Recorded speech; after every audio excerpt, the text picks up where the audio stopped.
ہم سب کے لیے ایک خوشخبری ہے۔ ہمارے علاقے میں ایک بہت بڑے بزنس مین شمیم چھابڑا صاحب تشریف لا رہے ہیں، ہم ان کا ویلکم کرتے ہیں۔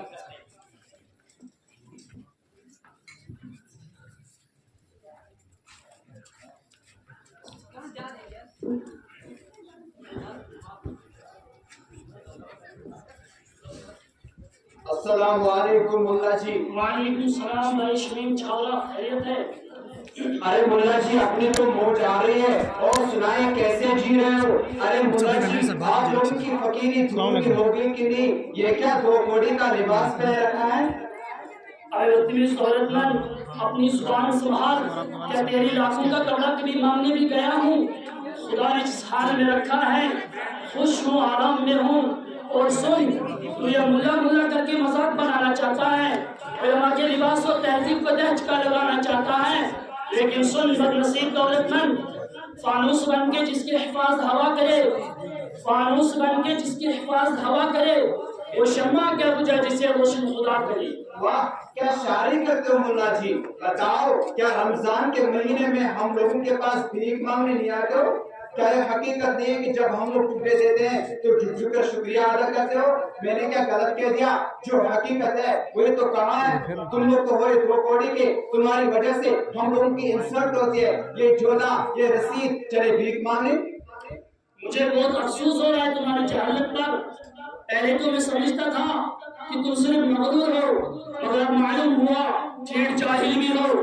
تم نے رمضان کی بات جو کہی ہے تو اس کا جواب یہ ہے کہ ہم اپنے لیے نہیں، مہمان رسول اللہ صلی اللہ علیہ وسلم کے لیے مانگے جاتے ہیں۔ اور دوسری بات یہ ہے کہ تم جو کچھ دیتے ہو وہ تمہارے باپ کا نہیں ہے، وہ تو اللہ کا حق ہے۔ اللہ سے دعا کرو کہ اے اللہ میری دولت میں کال بڑھ جائے تاکہ ہم لوگ تمہارے دروازے پر تھوکنے نہ جائے۔ تم نے کبھی دیکھا ہے غریبوں سے مانگتے ہوئے، بیواؤں سے مانگتے ہوئے؟ ہرگز نہیں، ہم صرف اس سے وصول کرتے ہیں جو صاحب نصاب ہو۔ تم چندہ کو ہنستے ہو، کاش تمہیں آج سے 1400 سال پہلے کا واقعہ معلوم ہوتا کہ خود محمد رسول اللہ صلی اللہ علیہ وسلم نے چندہ دیا تھا۔ اس واقعہ میں حضرت ابوبکر رضی اللہ تعالیٰ عنہ اور حضرت عمر رضی اللہ تعالیٰ عنہ کا ایک دلچسپ واقعہ بھی پیش آیا۔ جب تمہیں یہ سب معلوم نہیں تو جا کر ڈوب مرو۔ ارے سب پتا ہے، کیا رسول صلی اللہ علیہ وسلم بھی جھک جھک کر شکریہ ادا کرتے تھے؟ بڑے چلے تاریخ بتانے والے، ذرا دیکھیں آپ لوگ بھی ملا جی کو بڑے قابل بنتے ہیں۔ ارے بھائیو یہ لوگ تو پوری سماج کو گندا کر کے رکھتے تھے، اب تو سماج اور سوسائٹی ان سے پناہ چاہتے ہیں کہ ایک خالی ہو، بھاری آفت بنے ہیں یہ لوگ۔ تم نے جو جھک جھک کر شکریہ ادا کرنے والی جو بات کہی ہے تو وہ کسی درجے میں حقیقت ہے کہ جاہل قسم کے مولویوں نے تم مالدار لوگوں کا شکریہ ادا کر کے دماغ خراب کر دیا۔ مجھے دیکھ کبھی نہیں تھی نے مجھے جھکتا ہوا پایا۔ یاد رکھ جو لوگ باقی خادمین ہوں گے وہ اخلاق ضرور پیش کریں گے لیکن میرے سامنے جھکیں گے نہیں۔ ارے کتنے ہیں؟ 2 4، بھلا ان سے کیا ہوتا ہے؟ اعتبار تو اکثریت کا ہوتا ہے۔ تم جھوٹے ہو، اکثر ایسا نہ کرتے ہیں اور میں انشاءاللہ ایسا کریں گے۔ اصل بات یہ ہے کہ تمہیں یا تم جیسی کمینی سوسائٹی کو یہ پتہ ہی نہیں کہ قرآن کیا کہتا ہے، حدیث میں رسول اللہ صلی اللہ علیہ وسلم نے کیا فرمایا۔ اللہ کا ارشاد ہے انما یخشی اللہ من عباده العلماء۔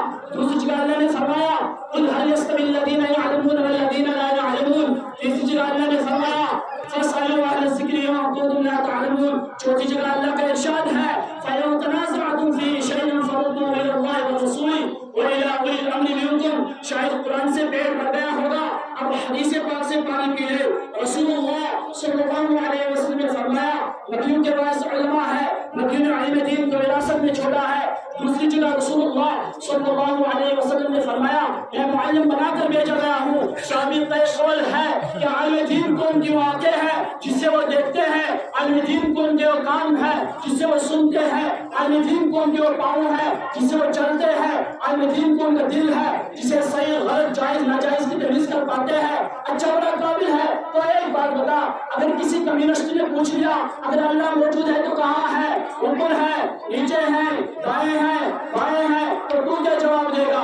ارے یہ تو بڑا بھاری سوال ہے، مجھے تو معلوم نہیں اس کا کیا جواب ہوگا۔ ہم اتنا کہہ دیں گے کہ ہر جگہ ہے، چاہے مانے چاہے نہ مانے۔ ارے مغرور دولت مند، ایسا جواب دینے سے بھلا وہ کمیونسٹ اسلام قبول کرے گا؟ ہرگز نہیں۔ اچھا ایک سوال اور سن،